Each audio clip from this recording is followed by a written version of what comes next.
بسم الله الرحمن الرحیم. د دوهم کال لومړي کال دوهم سمستر درنو محصلینو السلام علیکم. نن زموږ او ستاسې د وینې په فزیولوژي کې درس موضوع ده په وینه کې د نیټروفیلونو حد زیاتوالی یا نیټروفیلیا. په سیویر اکیوټ انفلامیشن پیل کېدو څخه څو ساعته وروسته په وینه کې د نیوټروفیلز شمیر کله کله 4 نه 15 چنده د نورمال څخه چې په 1 مایکرولیټر کې 4-15 زره وي 15,000 نه 25,000 ته رسیږي چې دغه حالت د نیوټروفیلیا په نامه یادیږي او په وینه کې د نیټروفیلونو د شمیر د زیاتوالي معنا ورکوي. نیټروفیلیا په وینه کې د التهابي موادو د داخلېدو له کبله منځته راځي چې دا بیا د بون میرو یا د هډوکي د مغز یا بون میرو ته انتقال او هلته د کیپیلریز باندې اغیزه کوي او د ذخیروي نیټروفیلونو د دوران په لور د چټک حرکت سبب کیږي او دوران ته داخليږي چې د التهابي ساحې په لور د نیټروفیلونو انتقال زیاتوي. په التهابي نسج د ماکروفیجز سیکنډري حمله د دفاع درېیمه کرښه جوړوي. دا عنوان دی. د نیټروفیلونو د حملې په وخت کې مونوسایټونه د وینې څخه التهابي انساجو ته داخليږي چې په دې وخت کې غټیږي او په ماکروفاج بدلیږي، مګر سره له دې چې د مونوسایټونو شمیر په دوراني وینه کې کم وي. له دې کبله التهابي ساحې ته د ماکروفاجونو واردېدل هم د نیټروفیل ساحه کموي او څو ورځو ته اړتیا لري چې اغیزمن وګرځي. پرته له دې حتی په التهابي نسج باندې د حملې په وخت کې مونوسایټ لا تر اوسه خام پاتې کیږي. 8 ساعته او یا حتی له دې څخه زیاتې مودې ته اړتیا لري چې وپړسیږي او غټ جسامت غوره کړي او په زیات مقدار لایزوزومونه پکې وده وکړي او وروسته د ښه بلې وړتیا حاصل کړي تر څو ورځو او اونیو څخه وروسته ماکروفاج په غالب ډول په التهابي ساحه کې نسجونه بله کوي، ځکه چې د هډوکي د مغز په واسطه په زیات شمیر مونوسایټونه جوړیږي چې ماکروفاجونه بیا کولی شي چې په زیات شمیر باکټریاګانې بنه کړي، حتی 15 ځله زیات او ډیر غټ اجسام، حتی په خپله نیټروفیلونه او په زیات مقدار نیکراټیک ټیشوز چې نیټروفیلونه نشي بله کوي. همدارنګه ماکروفیجز د انټي باډي د پرمختګ لپاره په زړه پورې رول لوبوي چې په راتلونکي فصل کې تشریح کیږي. بل عنوان دی د هډوکي د مغز په واسطه د نیټروفیلونو او مونوسایټس زیاتوالی د دفاع 4مه کرښه جوړوي. د دفاع 4م خط د هډوکي د مغز په واسطه د ګرانولوسایټس او مونوسایټس د جوړېدو ډیر زیاتوالی دی چې د هډوکي په مغز کې ګرانولوسایټونه او مونوسایټونه د مخکښو یا پریمیټیو حجرو د تنبیه کېدو په پایله کې منځته راځي چې په دې ډول 3-4 ورځې په بر کې نیسي مخکې له دې چې نوي جوړ شوي مونوسایټ او ګرانولوسایټ هډوکي مغز ترک کړي. که د التهابي ساحې تنبیه دوامداره وي نو هډوکي مغز د دغو حجرو زیاتوالی د میاشتو او کلو پورې ادامه ورکوي چې کله کله د دې اندازه د نرمل څخه 15 الی 20 چنده زیاتیږي. بل عنوان دی د نیټروفیل او ماکروفیجز د اغیزو فیډبیک کنټرول.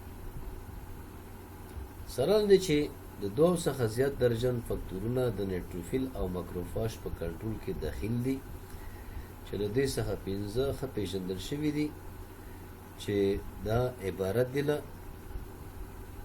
اول ټیومر نیکروزس فیکټر تاسو د ګوري د شکل کې داشته دي.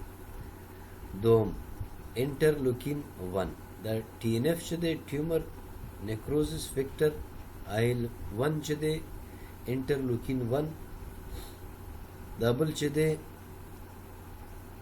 ګرانلوسایت مونوسایت کیلونی سټیمولیټینګ فیکٹر او بل دا ګرانلوسایت کولونی سټیمولیټینګ فیکٹر او دا ورسته چې دی مونوسایت کولونی سټیمولیټینګ فیکٹر دا فکتورونه د التهابي نسجونو د فعال ماکروفاج او ټي سل په واسطه جوړیږي. همدارنګه په کم مقدار د التهابي نسج د نورو حجرو په واسطه هم جوړیږي. د هډوکي د مغز په واسطه مونوسایت او ګرانوسایتونو زیاتوالی سبب 3 قانوني سټیمولیټینګ فیکټرز دي. دغه چې یوې جی ایم سی اس اف دی چې ګرانلوسایت او مونوسایت جوړېدنه تنبیه کوي او دوه نورې جی سی اس اف او ام سی اس اف دي چې په نسبتي ډول د مونوسایتونو او ګرانلوسایتونو جوړېدنه تنبیه کوي. ټي ان اف او آیل 1 او کالوني سټیمولیټینګ فکتورونو یو ځایواله د یو شمېر نورو فکتورونو سره د یو قوي میخانیکت زمینه مساعدوي چې د انساجو د التهاب سره پیل او بیا پر مخ او دفاعي سپین کرویات جوړوي او په آخره کې د التهاب لامل له منځه وړي. بل عنوان دی فارمیشن اف پس یا د زو جوړېدل.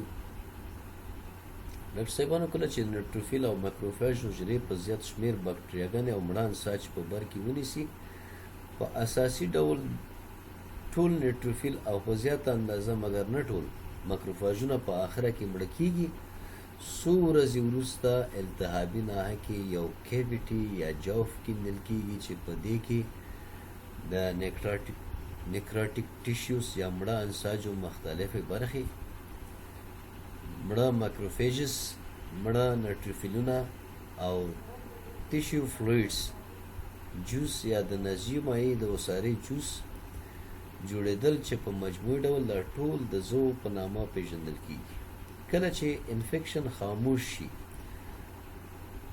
د زو مړې حجرې او نیکراټیک ټیشو په تدریجي ډول د څو ورځو په موده کې په خپله حل کیږي یعنې اټولایسس کیږي او په آخره کې نهایي مواد د شاوخوا انساجو په واسطه جذبیږي تر څو چې د انساجو تخریب نښې د منځه لاړ شي.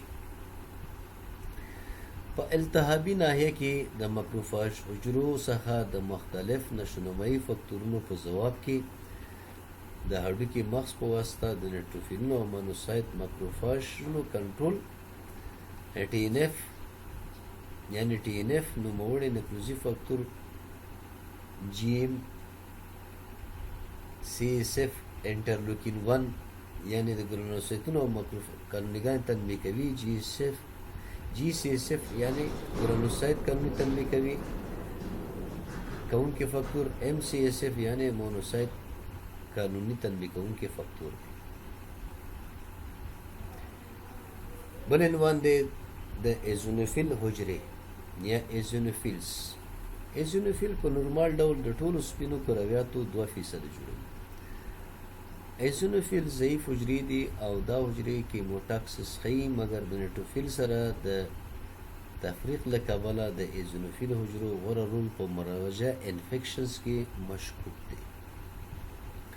له بلې خوا ایزونوفیل په زیات مقدار په هغه انساجو کې جوړیږي چې پرازیتي هغه اشخاصو کې جوړیږي چې پرازیتي انتانات لري او دا حجرې د انساجو د ناروغیو په لور د پرازیتونو په واسطه وړل کیږي.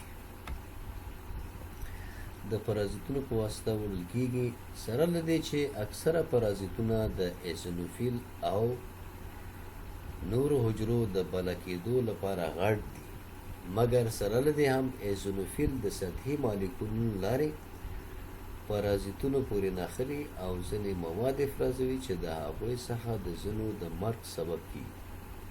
د مثال په توګه په نړۍ کې یوه ډیره مشهوره پرازیتي ناروغي شیستوزومیاسس ده چې ډیره زیاته په دریمه نړۍ د نفوس 1/3 ده دغه پرازیت لري. دا پرازیت د بدن په هره برخه حمله کولی شي چې ایزونوفیل اکثرا د ځوان پرازیت پورې نښلي او د هغوی د مرګ سبب کیږي چې دغه عمل په څو لارو ترسره کوي. اول، د خپلو ګرانونو څخه د هایدرولایټیک انزایمونو د آزادولو له کبله کوم چې په اصلاح شوي لایزوزوم کې موجود وي. دوهم، په احتمالي ډول ځینې لوړ عکس العمل ډوله اکسیجن افرازوي چې په خصوصي ډول وژونکي تمامیږي. دریم، د خپل دانو څخه لاروسایډل پولیپپټاید افرازوي چې میجور بیزیک پروټین په نوم یادیږي، چې د امریکا په متحده ایالاتو کې بله پرازیتي ناروغي چې د ایزونوفیل د زیاتوالي سبب کیږي هغه عبارت دی تریخینوسس دی، کوم چې په عضله باندې د تریشینیلا پرازیت د حملې له کبله منځته راځي. پورک ورم کله چې شخص د خوک خامه غوښه وخوري منځته راځي. همدارنګه د ایزونوفیل حجرې تمایل لري په هغه انساجو کې چې عکس العمل ښیي راټول شي، لکه د استما ناروغانو کې د سږو په پری برانشل انساج په پوستکي کې وروسته د پوستکي د عکس العمل څخه، چې دا حد اقل د هغه سبب له کبله چې اکثرا ماسل او بیزوفیل په حساسیتي عکس العمل کې برخه اخلي چې په بل سیکشن کې تشریح کیږي، چې دغه ماسل او بیزوفیل حجرې یو ایزونوفیلیک کیموټاکټیک فیکټر افرازوي چې د دې سبب کیږي چې ایزونوفیلونه التهابي اساسي نشفه ته مهاجرت وکړي. د ایزونوفیل په هکله عقیده پر دې ده چې ځینې د التهاب له کبله منځته راغلي مواد ډیټاکسیفای کوي، چې د التهاب په وخت کې د ماسل او بیزوفیل څخه افرازیږي او احتمالاً د انټیجن انټي باډي کمپلیکس بله او تخریبوي او په دې ډول لوکل انفلمیشن پروسس مخه نیسي.